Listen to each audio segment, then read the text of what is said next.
Hola a todos, bienvenidos a la emisión de hoy. Hemos estado hablando en estas últimas emisiones la importancia que tiene el liderazgo y hoy en particular vamos a enfocarnos en el punto de ser líderes sabios. Dios quiere hacernos así, líderes sabios que saben qué hacer y lo hacen con precisión. El libro de los Reyes, como ya lo hemos estado explorando, puede ayudarnos mucho para entender cómo vamos a ser esos líderes que guían, influyen, son ejemplo y además son siervos. Sirven para que otros puedan lograr el objetivo también. Sirven de herramientas, sirven de apoyo, sirven de inspiración, sirven de ejemplo para otros para que ellos puedan moldear su carácter y repetir el esquema. Y lo más importante, hemos estado viendo los peligros del liderazgo, las consecuencias de desviarnos personalmente y el problema mayor que es desviar a otros del objetivo que perseguimos. De un liderazgo acertado siempre se desprenderán el orden y la bendición. Y es por eso que resulta muy importante no solamente decir las cosas correctamente, sino hacer las cosas correctamente. Cuando esto no se corresponde, es decir, lo que decimos no va en concordancia con lo que hacemos, eso debilita y resta autoridad a nuestro liderazgo. Debemos enseñar siempre con el ejemplo. Y en esta oportunidad quiero dirigirme especialmente hacia los jóvenes, hacia las personas que están aprendiendo y mirando el liderazgo de sus jefes, de sus pastores, de sus padres, de sus líderes en donde estos están ejerciendo su responsabilidad. Aprendan, pero a la vez colaboren con sus líderes, es decir, ayúdenles para que ellos puedan saber qué es lo que están ustedes entendiendo y qué es aquello que ellos tal vez no están moldeando tan claramente en su ejemplo de liderazgo. Hasta el capítulo 17 del primer libro de los Reyes, vimos cómo el profeta Elías fue llevado a una región de Sarepta, donde tenía que encontrarse con una viuda, y esta viuda Dios ya la había preparado para que diera de comer y sostuviera al profeta.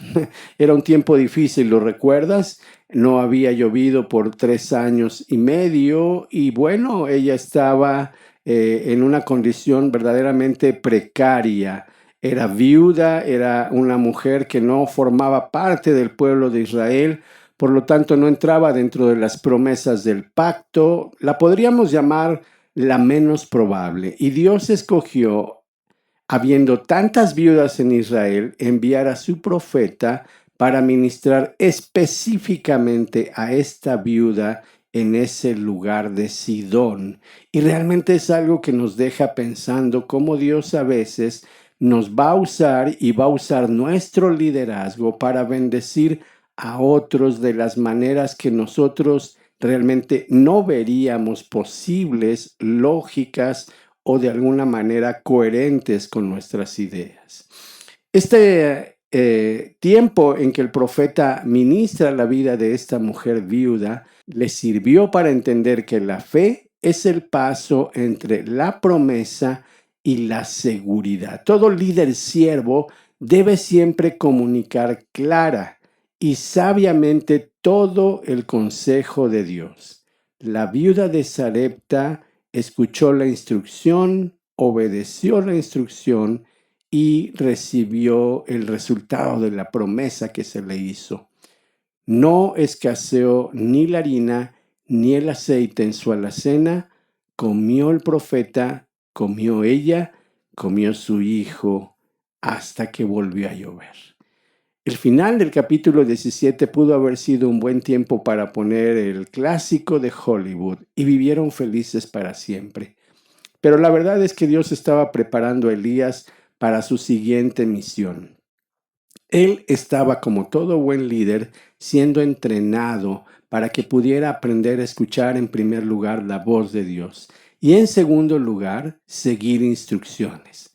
¿Sabes? como líderes necesitamos realmente tener un buen fundamento, porque de la manera en que ejerzamos nuestro liderazgo dependerá mucho cómo podremos guiar e influir en otras personas.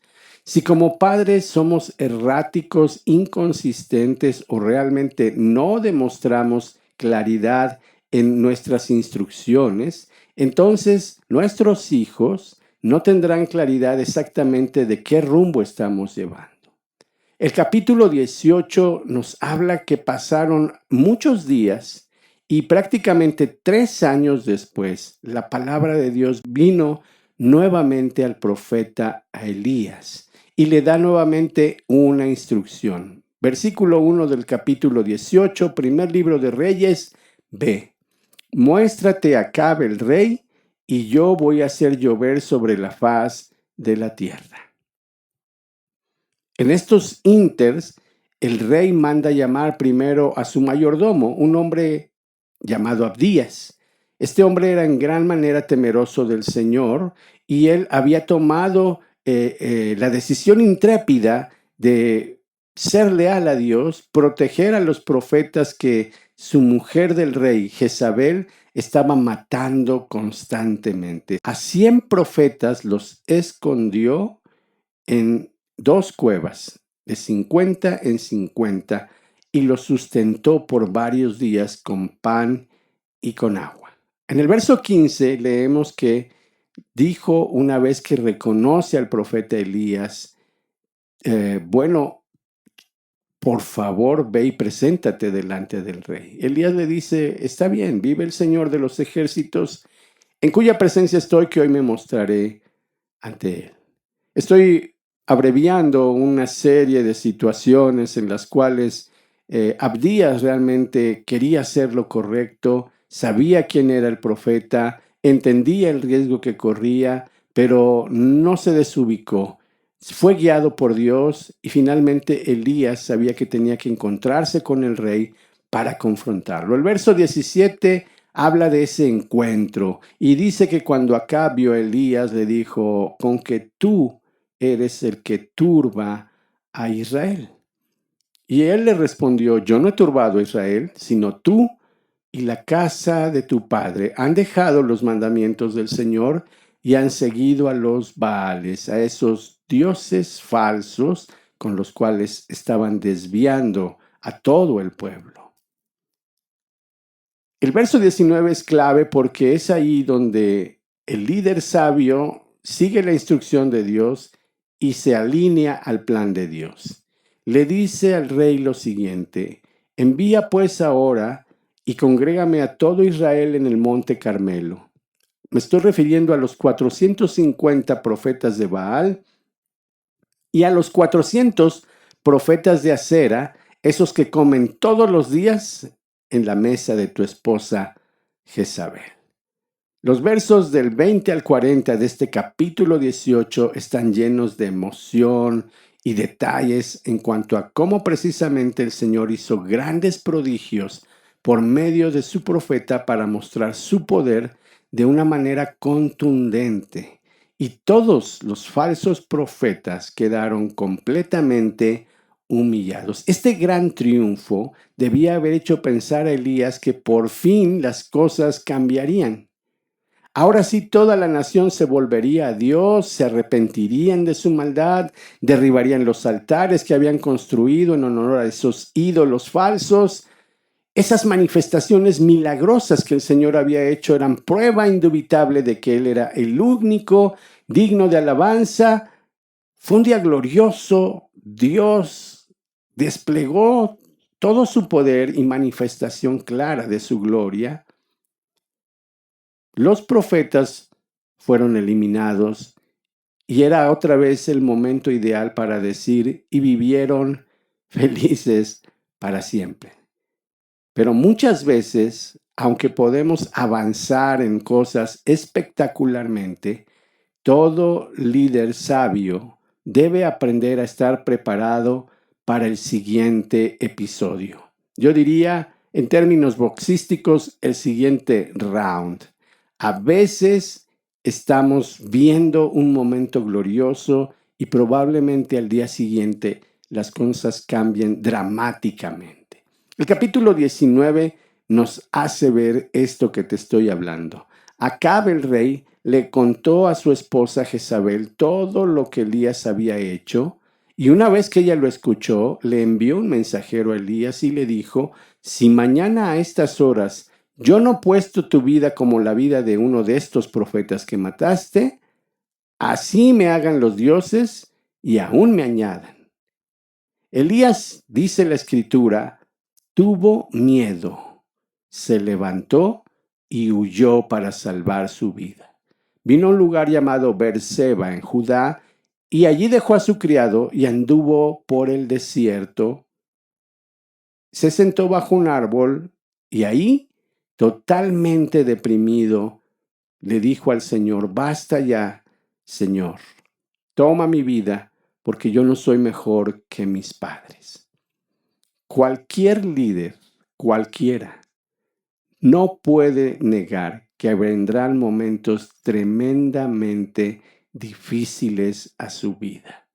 Es decir, la depresión es cuando nosotros sentimos ese abatimiento, decaimiento, el desánimo, tristeza, desaliento, falta de ganas de hacer las cosas, y una pregunta surge en medio de todas estas circunstancias: ¿todo esto realmente fue en vano? Tanto esforzarse por servir a Dios, derrotar a los profetas de Baal, ¿para qué? Todo estaba volviendo hacia atrás y ahora su vida estaba en peligro y parecía peor que antes. En apariencia, todo parecía haber sido en vano. Esto nos deja una fuerte y tremenda enseñanza. Después de grandes victorias espirituales, tiempos difíciles suelen llegar, especialmente cuando hablamos de aquellas batallas que requirieron un esfuerzo adicional, un desgaste tremendo en el área espiritual. Pero escucha esto: Dios siempre seguirá proveyendo para nuestra necesidad. Dice el verso 5 del capítulo 19 que Elías se acostó y durmió debajo de ese árbol. Y mientras él dormía, un ángel lo tocó y le dijo: levántate y come. Levántate, no te quedes ahí, no te quedes en la lona, no te quedes postrado. Levántate y aliméntate. Todo líder que experimente fracaso está en el proceso de perfeccionamiento.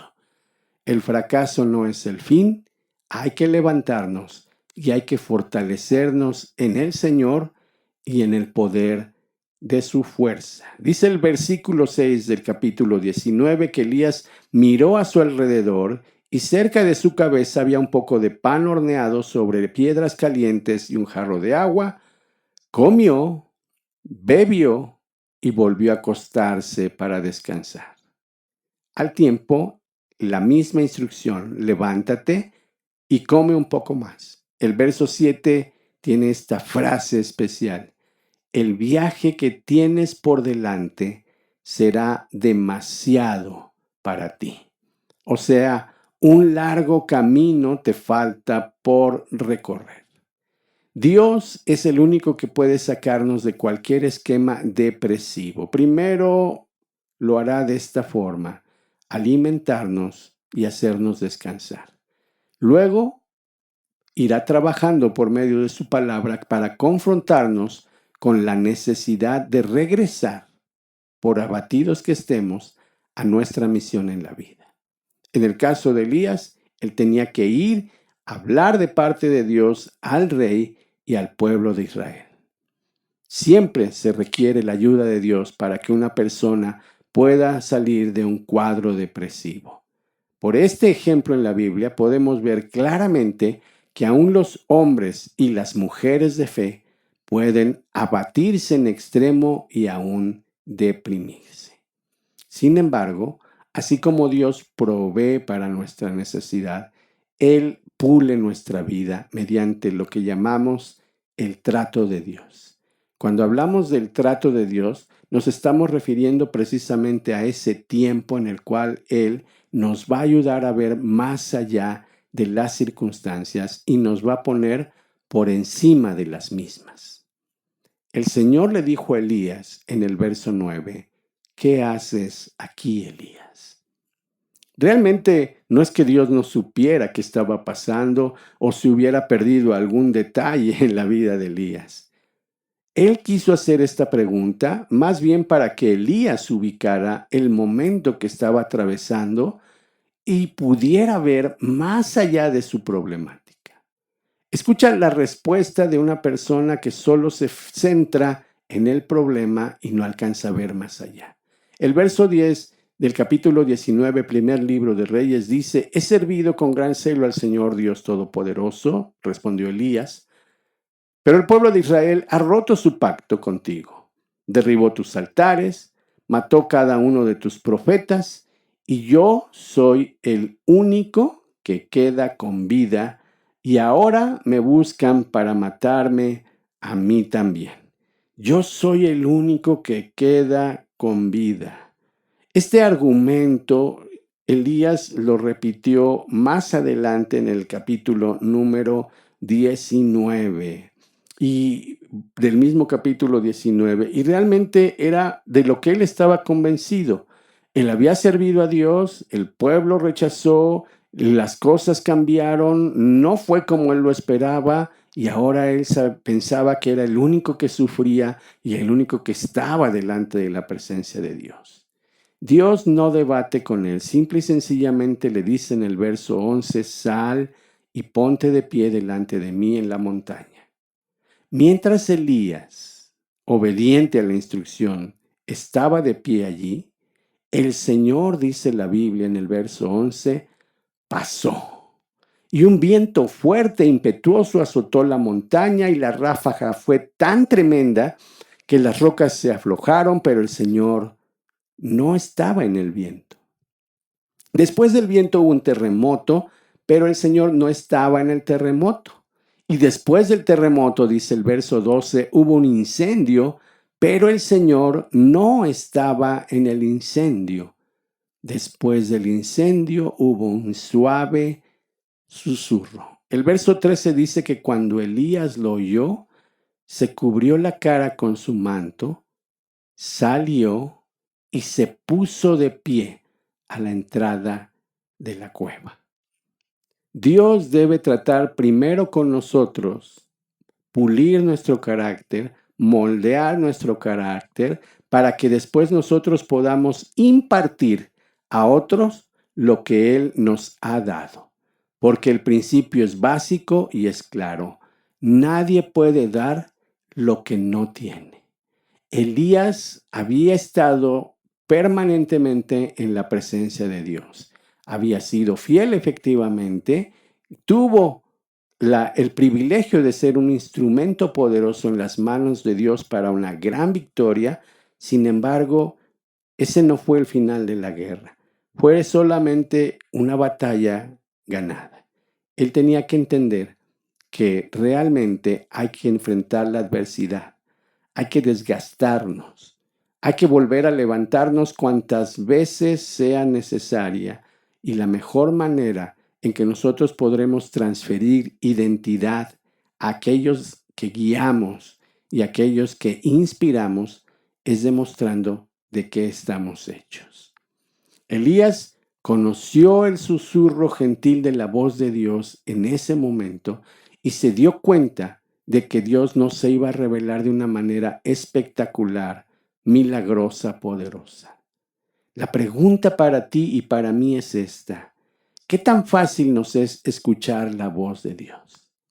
A veces estamos bajo demasiado ruido, mucha actividad, una vida ocupada y simple y sencillamente a veces nos podemos involucrar tanto en la obra que llegamos a olvidar nuestra comunión con el Señor de la obra. Tal vez tú y yo podemos aprender a escuchar humilde y tranquilamente la dirección del Señor. Pero es muy importante que tú y yo nos aseguremos de que realmente estamos oyendo la voz de Dios, no nuestras ideas, ni nuestras emociones o preferencias o nuestros puntos de vista. En esta progresión que te acabo de platicar, el propósito se revela en los versos 15 y 16. Dios había dejado que Elías atravesara por todas estas vicisitudes porque aún le faltaba la parte culminante de su ministerio: ungir a 3 personas diferentes, pero claves en el plan de Dios. El primero fue Hazael, el rey de Siria. Este hombre no era parte del pueblo de Dios, pero iba a ser un instrumento que Dios usaría para castigar a Israel por sus pecados. Siria fue el castigo externo con que Dios tuvo que disciplinar a su pueblo. El castigo interno provino de otro hombre llamado Jehú. Este hombre fue ungido como rey de Israel. A Jehú le correspondería destruir a aquellos que aún insistían en adorar al dios falso Baal. Y la tercera persona que Elías ungió fue Eliseo, el profeta que iba a tomar su lugar, su sucesor. La tarea de Eliseo, como Dios la tenía planeada, era trabajar en Israel, el reino del norte, ayudar a dirigir al pueblo de regreso a Dios. El reino del sur estaba gobernado en aquel tiempo por un hombre llamado Josafat, de los pocos reyes dedicados a Dios y fieles a él. La conclusión es esta: a veces el ejercicio del liderazgo implicará fuertes momentos de prueba y de oposición.